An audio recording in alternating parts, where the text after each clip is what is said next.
exciting episode of The Spicy Life. I am your relationship expert and magnetic matchmaker, Spicy Mari. And to join me in the G-Spot today, that is guest spotlight, we have the amazing, the incredible Magalie Rene. The crowd goes wild. Magalie is the founder of Workplace Catalyst, keynote speaker, and reinvention mentor for high-achieving women going through life transitions. Her expertise comes from her own reinvention journey. She went from financial PR through 2 divorces, a cross-country move, and bold business pivots to become an international speaker and entrepreneur. She chose action and alignment over fear.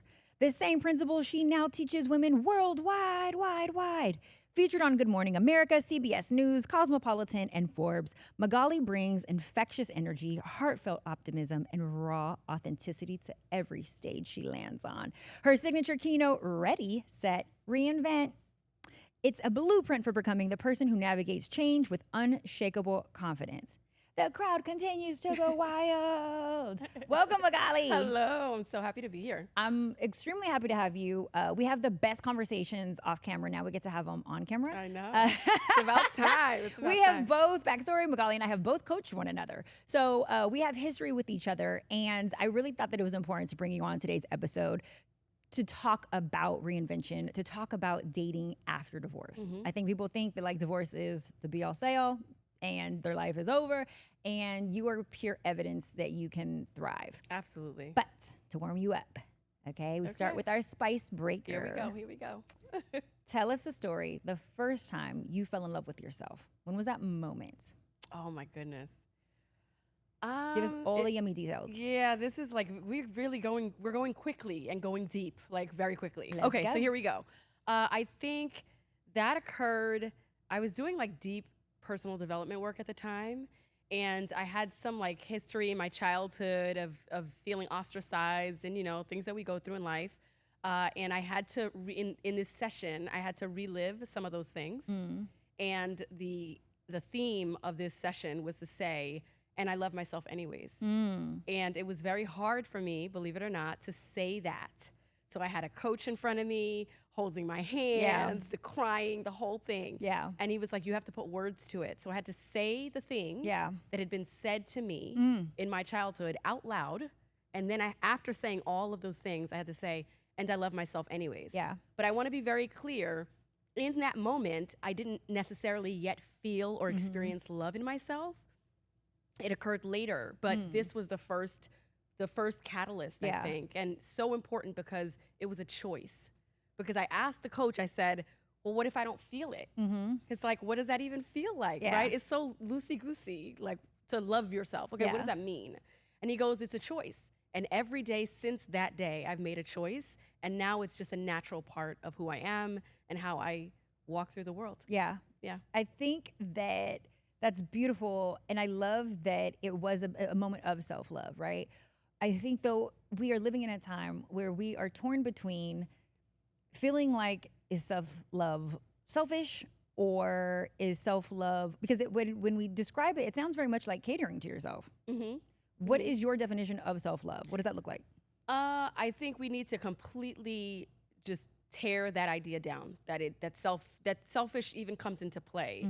You know, I like the term self-full, which isn't my term. I think I heard it from like Iyanla, but that's a great way to put it. You know, I hijacked it because there's so much value in putting yourself first, because nothing else. You're a mom and a wife, and a type A, all the things, right? Diva, all the things. And the you A understand, is for alpha. right? And you understand more than anyone that if you don't put yourself first, if you don't feel good, what then are you teaching your son? What are you teaching your children? What are you telling other people about how much to value you? So I think it's not even there. It's a complete paradigm shift is needed around that idea of loving yourself, being selfish, you know? So does it look like when you have a choice to make, when you have to decide someone's needs before your own, are you choosing your own first? I mean, let me put it this way. I understand, I'm not a parent, but I understand and have many, many friends that are parents. And I understand even my mom, like she's gonna give us food before she eats the food, right? That's just the way it is. And there is a lot of beauty in that. So I'm not saying that there should be we just have to throw away the idea that we sacrifice ourselves. As a parent, you're going to do that. But when it comes to loving yourself, and I let me think about that. So when it comes to loving yourself, it's just a matter of boundaries, I think. And also when you put your needs first. Now, I'm not talking about children and all that. That gets a little more complicated. That's not my zone of expertise. Yeah. But especially in relationships, right? When it comes to your own needs have to come first, because otherwise the person you're with will not, they're going to be trained by you as to how to treat you. So if you're not putting yourself first, you know the hard learned lesson of this for me. Yes.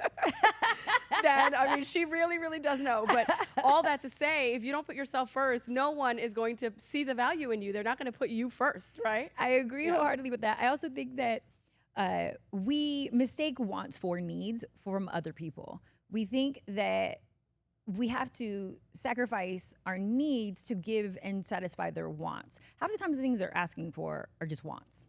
100%.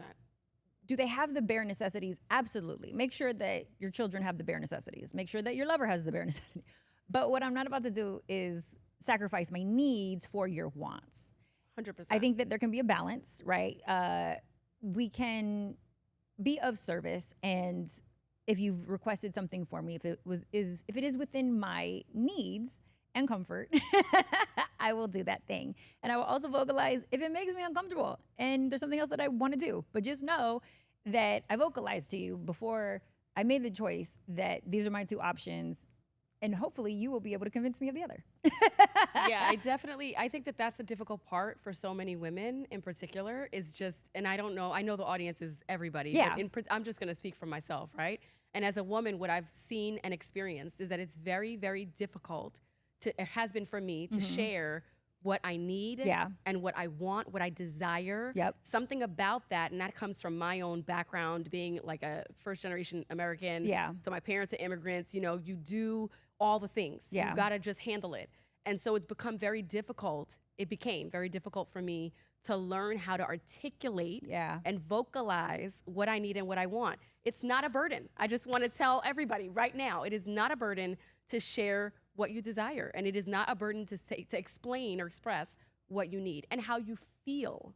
Tell me a time that it was difficult for you. There was something that you needed. Give me something that you needed from, let's say, a partner. Oh my God. And they weren't satifying it.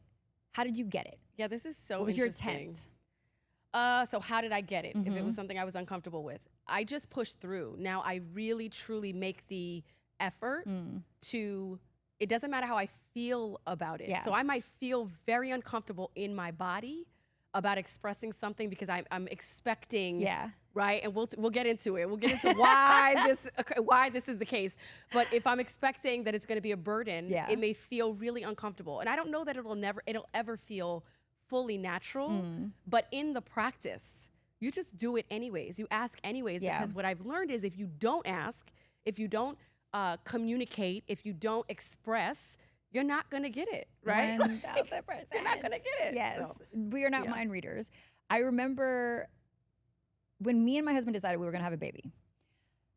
My girlfriend invites me on a trip, Didi. I'd never been to Tulum. I was like, oh my God, this is part of Mexico I've never been. It looks so boho chic. I want to experience it. And my husband was like, hey, we're trying to get pregnant. I don't think that you should be traveling and partying right now. And I'm like, I respect your feelings. I respect you. I do. And I understand why you feel that way. However, I will be the one carrying a child for 9 months, sacrificing my body, sacrificing alcohol, because I love me a little drinky drink when I'm going out. I will be, my whole life is going to adjust, and next level of selflessness will be activated. But me being spicy Mari, I was like, I can't be robbed of my spice. And I know that I will have resentment missing out on something that I feel like is extremely important to me to experience before I go into 2 years off of the market just taking care of this precious little creature. And he didn't like that, but I made the choice for me, enjoyed myself, and had the best time of my life. And I was so, so grateful. Got pregnant the following month. And he was angry and had some resentment towards it. Oh, interesting. And I apologized. I took accountability. I was like, you know what? I should have listened to you. Not because I was wrong, but because of you trying to protect me or you having a goal that you wanted to establish with me. And that being your main priority. But my main priority was me. My main priority was making sure that my needs are met, because you cannot be fully responsible for my happiness. So I have to be active participant in that. And he appreciated the apology. Like, we rocked with it. Till this day, I'm like, oh, baby, I shouldn't have gone. So happy I went.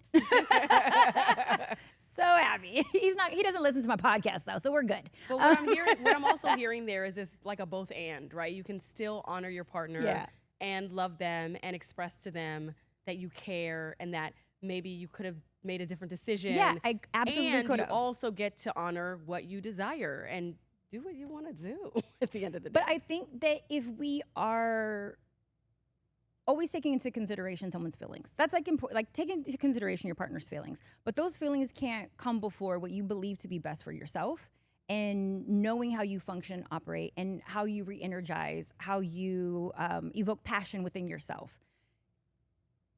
We will be carrying two different loads of the burden when it comes to parenting. I already knew that in advance, but I also didn't want to sacrifice who I believed myself to be, which was spicy. And you were about to lock me up barefoot and pregnant, and I didn't get a fun experience. Yeah, I didn't get to experience what I wanted to experience, of course. I need my joy. I needed it, and I'm so happy that I did it. Just joking, baby. I really regret it.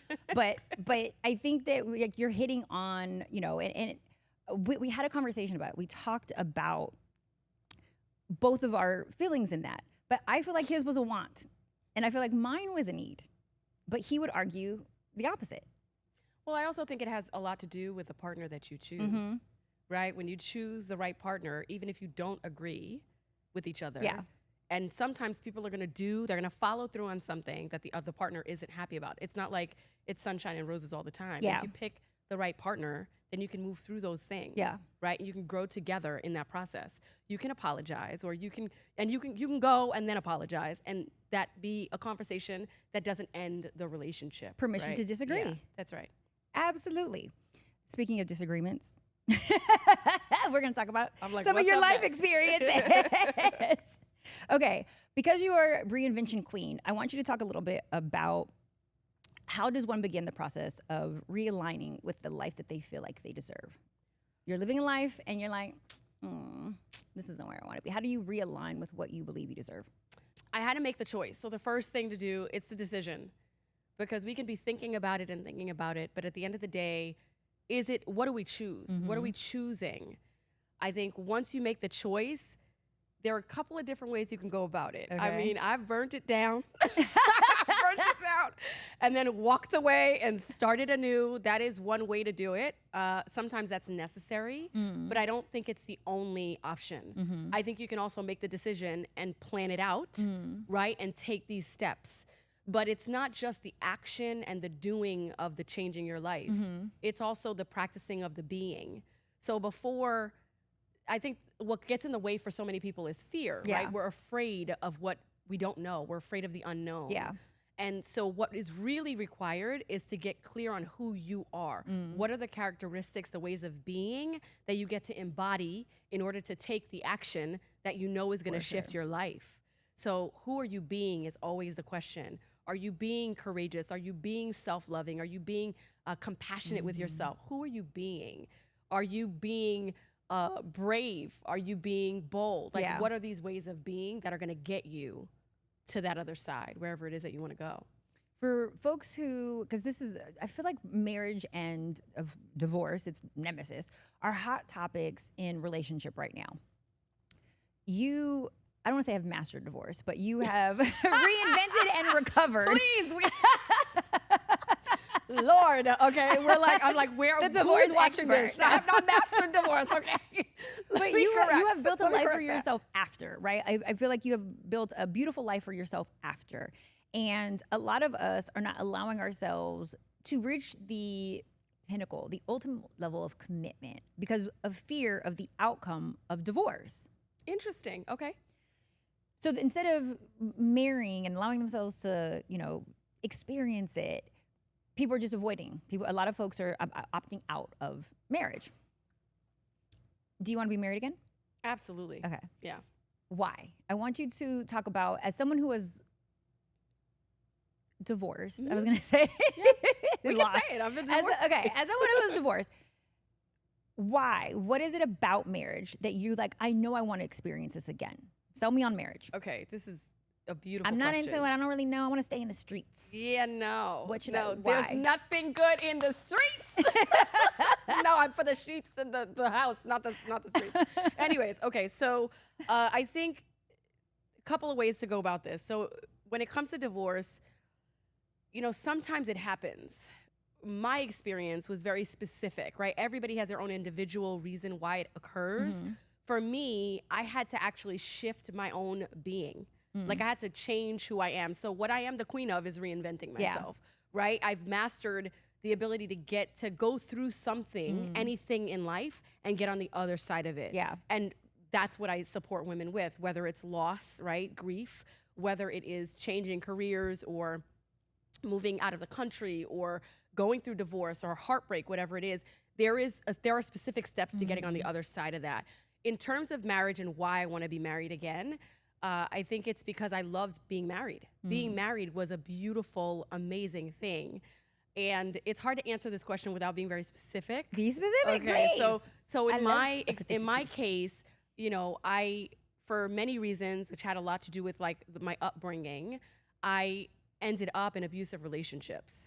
And so when it came to my self-esteem, when it came to how much I did or did not love myself or understood what that was, there was a gap there. So, and then the second time I got married, so the first time I got out of an abusive relationship, and it was a long one. It was like I was from when I was 19, right? My first husband, I had met him when I was 19. And this was a physical It was and emotional. It was emotional Verbal, for the majority okay. of the time, and there were episodes of physical abuse as well. And so I got out of that, but 6 months later, I was already dating another person who I would then subsequently marry. Don't do that. Don't do that. Don't do that. Okay. But and it isn't because I regret it, because at the end of the day, these are all experiences and lessons, which is another part of reinvention. You've got to be able to own the mistakes. Yeah. You have to own what's occurred with no shame about it, because that shame, it's like the pebble in your shoe, right? It's like the pebble, the sand. It's like Yes, it's the get it annoying out. thing, and it's energetic, so it shows up when you date. For sure. But I digress. So what did I love about marriage? I loved the nurturing element. I loved the partnership element.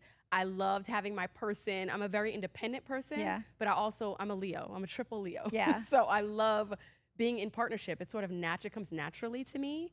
And I think there's just so much value also in legacy, which is something sure. I think about more now than I used to when I was younger, because I was married pretty young.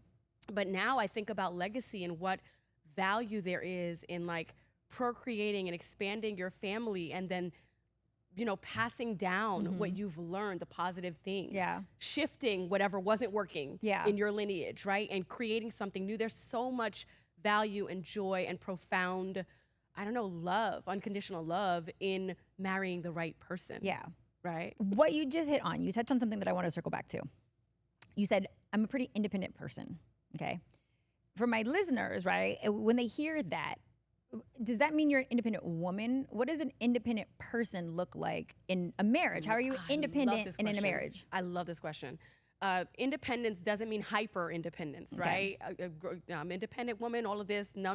It's like, that is so toxic in many ways for a relationship. But what I mean by independence is that I have my own interests. I have my own desires. I have like goals in my life, things that I want to achieve, things that I'm excited about, I'm passionate about. So those things are separate from whoever I'm partnered with. They're a part of who I am. I come with that, right? I bring that into the relationship. So when I say I'm independent, that's in the way that I mean it. Oh, I just call that spicy.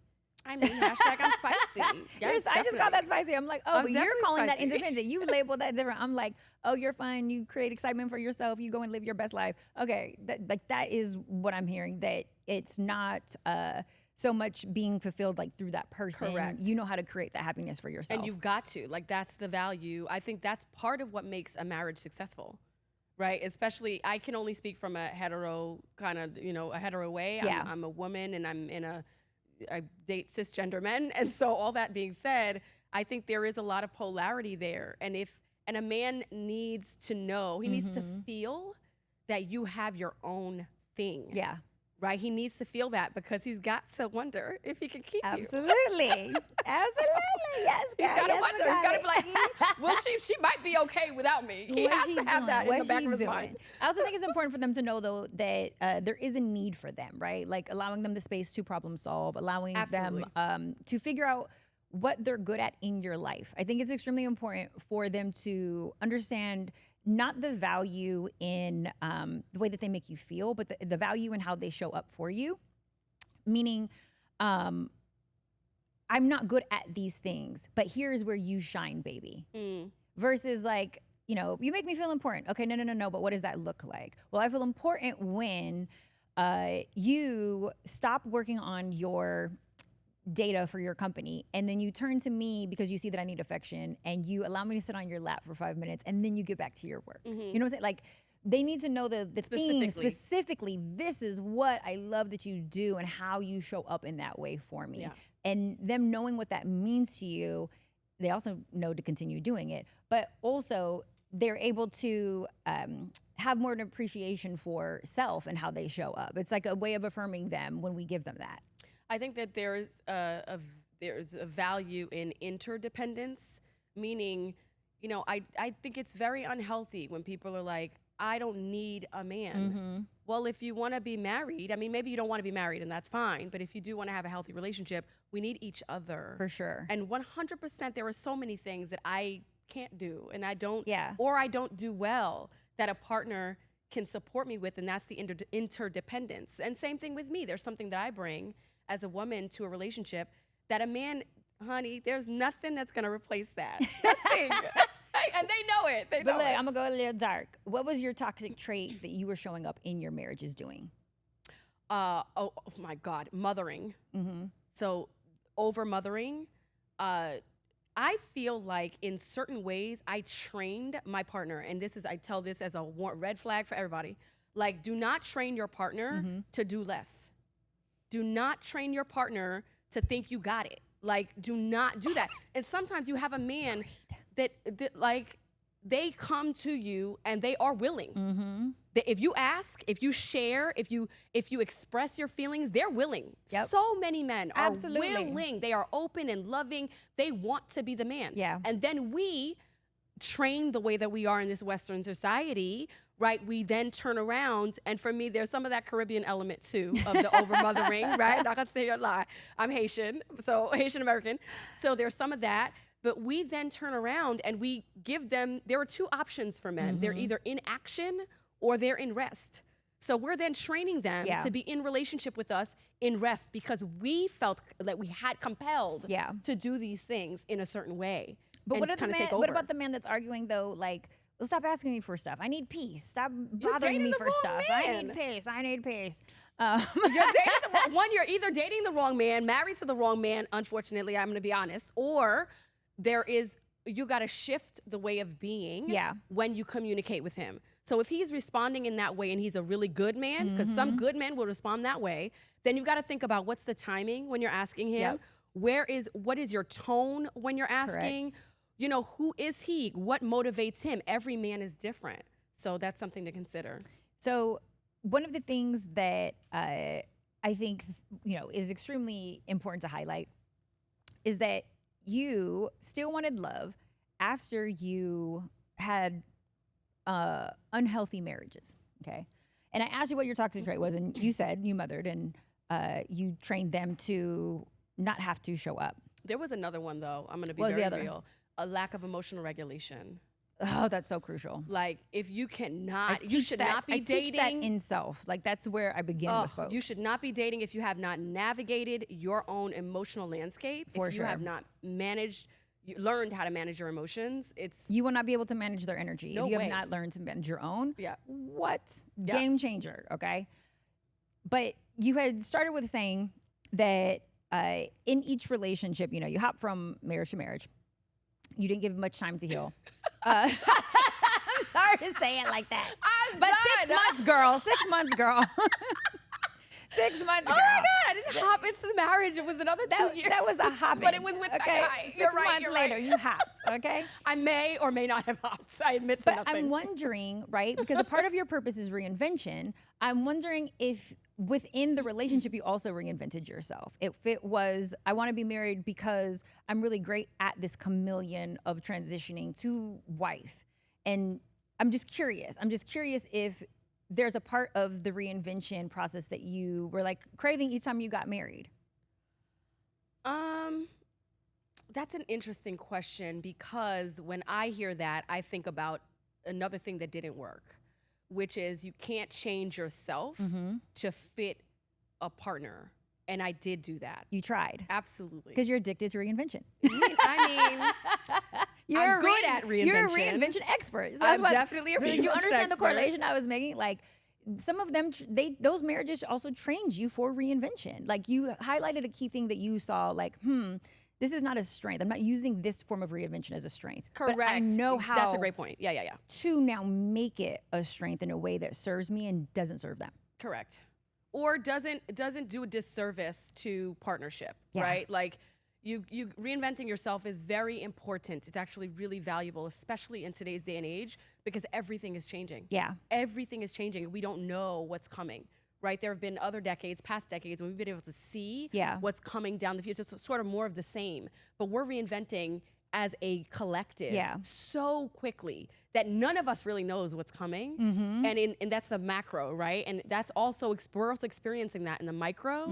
And I think when it comes to certain traits and certain characteristics that work and support you in reinventing your life, you can use that for the good. You could use that and kind of like have it go off the rails if you're not conscious of what it is you're trying to create, if you don't have a clear vision. Yeah, if you don't understand your patterns and where you're trying Correct. to go. Yeah, Yeah. for sure. I think, and I want to hear from you in your opinion.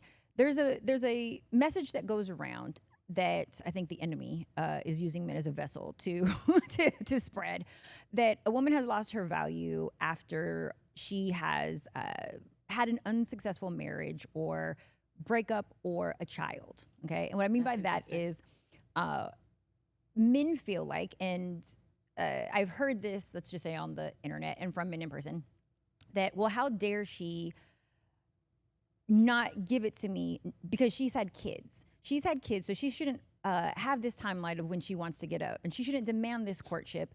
But to me, that is her reinventing herself. She doesn't have to be stuck to maybe the hoe that she was when she got with you, or the low standards that she was when she chose you. Maybe she was wounded and she's trying to reinvent herself, and maybe now her standards have risen. Why do people have such a hard time with other people's reinvention acceptance? I think it's certain, let's be clear. I think it's certain people. I think it's certain people, and I think it's certain men. And if you encounter a man who feels that way, and that tells me a lot about him. It tells me he lacks a certain level of consciousness. That means he's unwilling to change. If he can't hold space for somebody shifting, that means he's not going to shift. So what are you doing dating him? Next. So it's certain men. But in general, I think there's a lot of value in just recognizing that people can change. I mean, for me, it was a little bit different because I wasn't out there in the streets, really. I was just in committed relationships, 2 of them.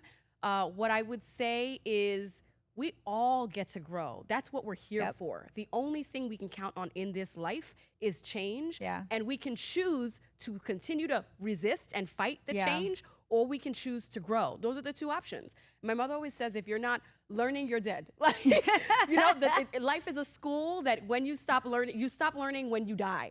So if you're not growing, what are you doing? In terms of that specific answer to those men, I don't even engage in that, Madi, because I don't. Girl, you already know I'm keeping you away from them. You have this is your ministry. Your ministry is like ministering to this group of people that feel that way. I don't have that patience, that time. That to me tells me they have small minds. They do. So why are we wasting time with small-minded people? Absolutely. Right?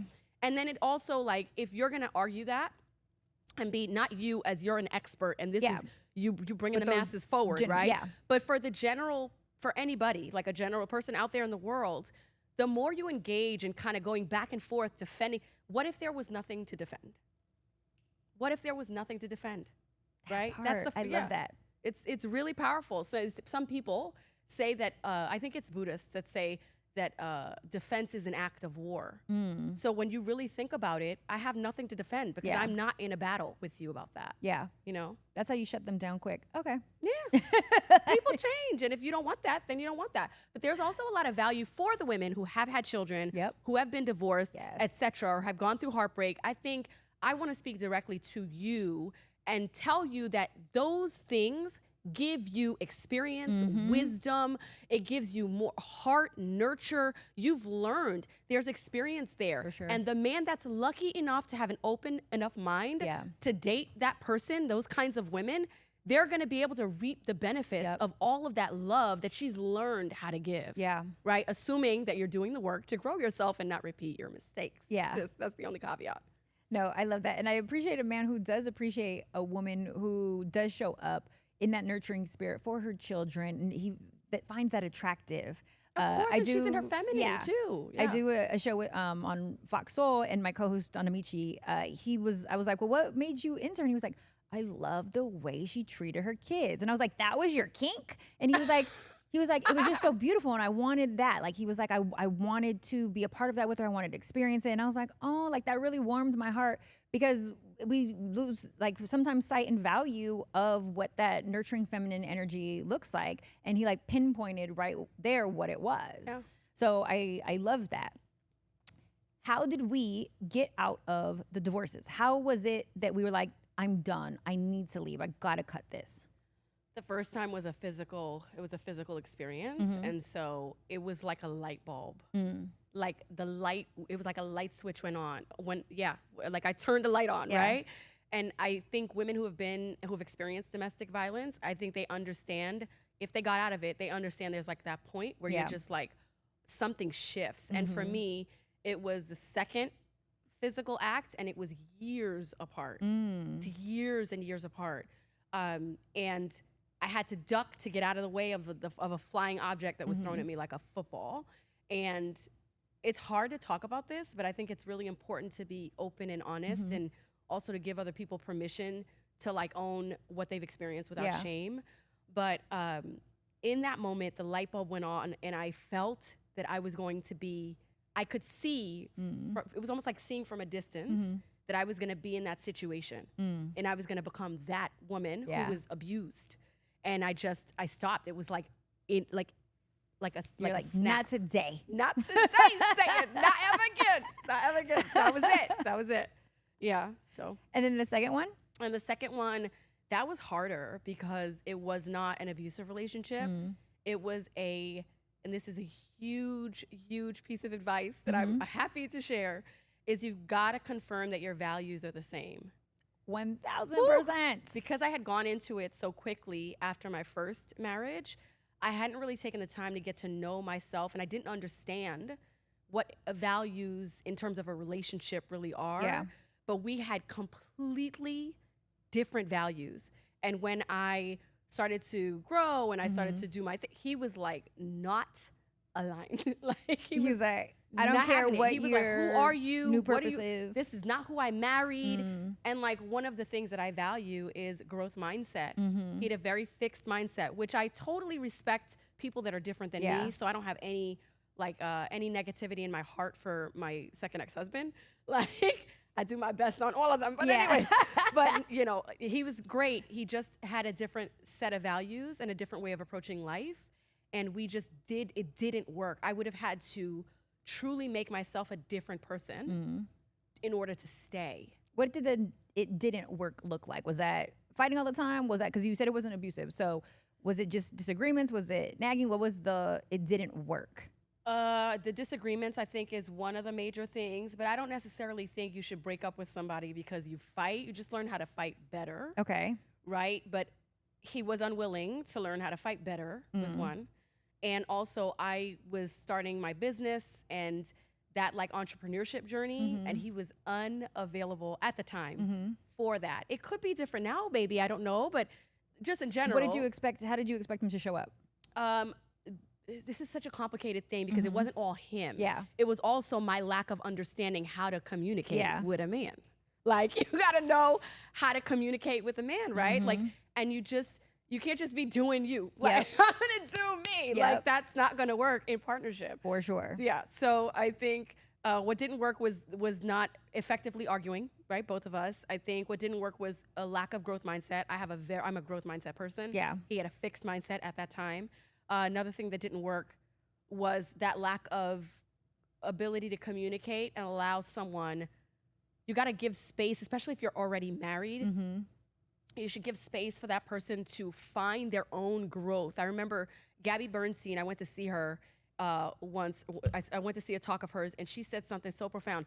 She said that when she started to wear white, when she was doing Kundalini yoga, she would come home and like in her whites, and she was like, why is my man not in these white spiritual clothes? Like, what is happening? And her guru or her guide said to her, you got to take the whites off before you walk in the house. So just like we walk in the house, sometimes like boss babes, like, you know, trying to type A it when I'm trying to battle a man, like that's not gonna work. But you also, when it comes to your own growth, you get to take off the whites before you come in. It doesn't mean you change. It just means you don't kind of try to force some kind of change on someone, because that doesn't work. Beautiful. Yeah. I mean, it's true. For a woman who knows within her heart that she needs change and it's time for change, you said she self-evaluates, okay, what about me? Do I need to change? And then what's the next step?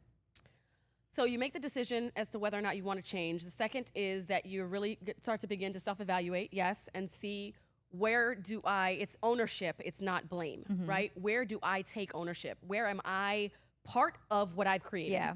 How have I created this? Because we are always the creator. Always, always, always. So how have I created this result? What do I want that's different? So the third step is to figure out what it is you want. So you make the decision that you want to have a reinvention or change. Yeah. You're clear about that. You self-assess. And the third is to think about what you truly desire. And I think that's a step that's a bit more in depth, because I like to give that step a little bit of time. Yeah. So that you can explore, so that you can, be out in the world. You got to do your research, because I think that we can ask people what they desire, and it might not be things that are good for them. In the sense of, maybe I know this is not, my man, and what I really want is X, Y, and Z. But is X, Y, and Z healthier for you? Is that actually what you need in your life for you to move on or ascend to the next level of actualization? Or is it just you comparing yourself to other people and you think that you are entitled to this? Or is it something that you didn't have growing up that you want nurtured, but actually what you need looks a little bit different? That's really interesting. I think that it's important that we evaluate want versus need, but also, is this thing good for me, right? Do I want this thing just because of how it feels, or do I want this thing of who it will make me become? That's a great, great, great question. And I think, of course, let's use wanting to be married as an example of that. So you want to be married, you want to have the family and whatever it is that you want, this perfect ideal thing. But it might not be the right time for that. You might not be ready for that. Yeah. Like, so there are a lot of, so I think in that way, in that sense, is that what you mean? Yeah. Like, so this is the question that I ask often, and it trips people up when a client will tell me, I want a companion, I want to share my life with somebody. And I'm like, awesome. Why? What is it about men that you want to spend the rest of your life with them? What is it about them that you love? That's so juicy. That's a juicy question. And they're like, stuck. Like, just stuck. Anytime I ask, what is it that you value about them? What do they fulfill and bring to your life that you know that you need them and you can't do on your own? What is it that you adore? And oftentimes, a lot of women have a hard time, not just articulating it, but even being clear on the answer. Because one, law of attraction is not going to work if you don't love the thing that they bring. That they are, yeah. And you want to operate in law of vibration, feeling and giving and igniting the love that they need to experience in order to push them into their feminine from their masculine. So you have to ignite that within you first. Remember, remind yourself, or if you've never experienced, discover what it is that you love about men. But if you haven't had enough positive experiences, you know you want this person or this product or this thing, but you have no clue why. Or they might think that it's because they want to be loved. Yeah. But it might be because there's an internal, like an emptiness there, Yeah. right? A well that people are trying to fill. But if you're not clear, then it's a never-ending well, right? Correct. Because you're looking to somebody else to fill something that you haven't actually worked out in you. Absolutely. And I think we're disillusioned about marriage. I think that we think that it comes with this guaranteed happiness. And I want to share, my life with someone. Okay, but if you don't understand the true purpose of it, which is really accountability, which is really growth, which is really putting up a mirror up to your wounds, which is really somebody helping strengthen you, then you're not expecting the hardships that come with it, because it doesn't feel good growing. It doesn't feel good being challenged. Yeah. And as a relationship coach, I make mistakes, and I'm so honest about my mistakes with my clients and with just everybody, that I'm not perfect. But let me tell you, I knock it out of the park like 80%. I will tell you that. But 20 of that percent time, I might be a hot mess. Like I know in this moment I should say this to you because you are my king. Oh, but today, you know what I'm saying? You caught me on the wrong day. I'm not going to be my higher self, sir. And that is a normal and natural thing to experience in a relationship. But I think that when it doesn't feel good, when marriage doesn't feel good, and we think that it should always feel good. We think that this person's going to come along and then make me feel good, make my life even better. And it's like, but are you continuously working on that yourself? Yeah, how do you feel? Who are you with just you? That's a great question. Everybody should be asking for sure. Yeah. I want to know then, so people are hearing you and they're like, okay, transformation, that's great. Transition, reinvention. How does reinvention in career parallel with reinvention in relationship? I think it's all the same. It all has to do with getting clear on who you are and what you want. What do you want to experience? Yeah. What do you want potentially to do? Yeah.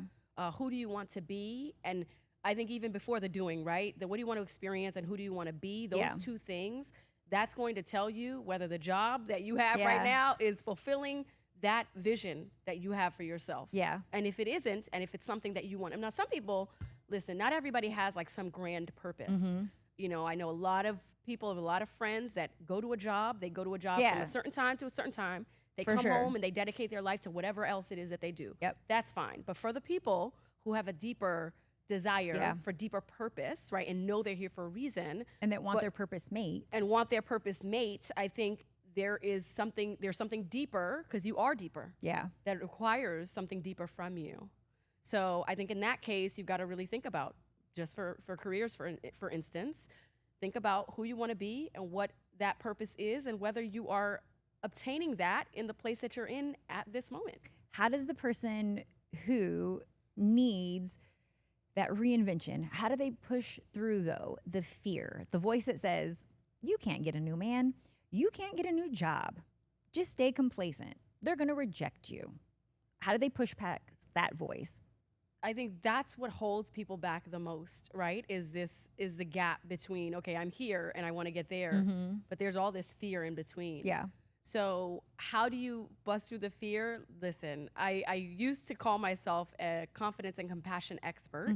And that's when I've been on TV and have had clips and commentating. Yeah. That's what I talk about. That's kind of how they introduce me. And what I would say is it takes those two things. It takes confidence and it takes compassion. So the compassion piece, I think, comes first. You've got to be loving, compassionate, kind to yourself first and foremost, because it's hard to push through fear. It's hard to do something different than you've done for decades, right? It's very difficult. So you've got to love on yourself first. Then the second piece of it is confidence isn't just something, people teach it like it's something you put on. You do a position, and I'm not saying that won't work before a presentation. Yeah. But to change your life, you need more than a power pose. Okay? You need more than the superhero pose to change your life. To reinvent yourself. And what that takes truly is doing inner work. Yeah. It takes some inner work, and part of that process is introspection, personal development. You pick your poison, right? Or you pick your cure, I should say. You pick your cure. It could be plant medicine. I'm here for all of the different healing modalities, but we've got to heal ourselves, the parts of us that make us scared, the parts of us that create these stories that keep us from doing the thing. So I think inner work is really important. And again, therapy or personal development or plant medicine or whatever it is that works for you. Then the next piece of it is practice. You are not gonna, listen, when I learned self-love and feeling beautiful, I didn't feel it. Yeah.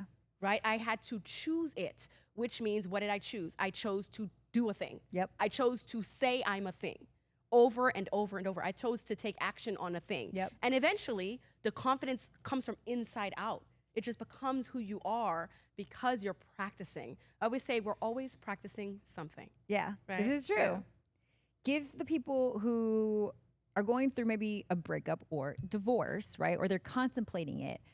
What does it look like going back on the market and dating again? When you've been in a marriage, it's hard to get back in these streets. Discussion. How do you get and put yourself back out there? What does Magalie do to date, to find these dates? Yeah, I mean, listen, I love dating.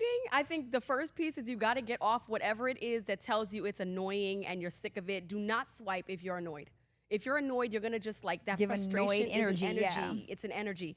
So you're going to be annoyed when somebody reaches out to you. Not that I haven't been there, right? If you're on the dating market, of course you've been there, but take breaks. So the advice I would say is take breaks when you need it. Find the joy and the fun in just connecting with other people. And then if you've done, and this is part of the program that I do and that what I support women with, is really learning how to become the confident woman, like become that person. That's not something you're adding. It's not extra. It's not external. If you're doing the inner work, then you are going to move out of the way all of those pieces of you that have you date the wrong guy, that has you continue conversations when he sent you an accidental dick pic, right? Like, let's just be real. Like, women, I have had friends that will come, no, it was an accident. What? Like, what are we doing? Just snapping, like, oops, accidentally sent. The parts of you that are still giving those types of people time and cannot say, no thanks, this isn't good for me, this doesn't work. Those parts of you are the same parts of you that keep you in fear of doing a thing, in fear of changing a career. It's the same thing. So I think the first piece, I don't know what number we're up to now, but number 20. No. Okay, number 2000. But one of the things is to do the work to really get down to the root of the things that are in the way, the ways of being that have you feel attached, that have you feel, the ways that keep you with the wrong dude. Yeah. That hold you back. Yeah. Magalie, I want people to be able to sign up for your services, to be able to reach out to you. I know I use you sometimes as a confidence coach when I'm like, I've lost my way. Am I still walking in my purpose? Tell people how they can get your resources, how they can sign up for your services, where they can find you. So you can find me on Instagram first. It's Magalie_Rene. So that's Magalie_RENE. That's just one E on the end. And if you find me there, you'll find I have 2 free PDFs. One is about mastering your communication, magnetic communication. The other one is about the 4 stages of reinvention. And if you follow me there, you'll find that on August 22nd and 23rd, I'm hosting a virtual Renaissance Women's Retreat, and that's specifically for reinvention. And yours truly, myself and Madi, will both be speaking, in addition to other women who have had all the different kinds of transitions that we talk about, transitioning through grief, going through career change, moving out of the country, all these different, going through divorce, all these different experiences and life transitions that we have. There is community, and when you have community and you have some guidance, and you hear how people have done it, you know how Madi has created the life that she has created with her husband and a happy family and her child. That's a beautiful, beautiful thing. And so we want to learn from one another. And so if you follow me at Magalie_Rene, you'll find out all about that Reinvention Renaissance Women's Retreat on the 22nd and 23rd of August. Yes, I love it. I love it. You guys can always play with my Twitter, stroke my IG at SpicyMadi. Go to thespicylife.com, click and subscribe. Share this episode with a friend. And there you have it. You have just been spiced. A spicy life.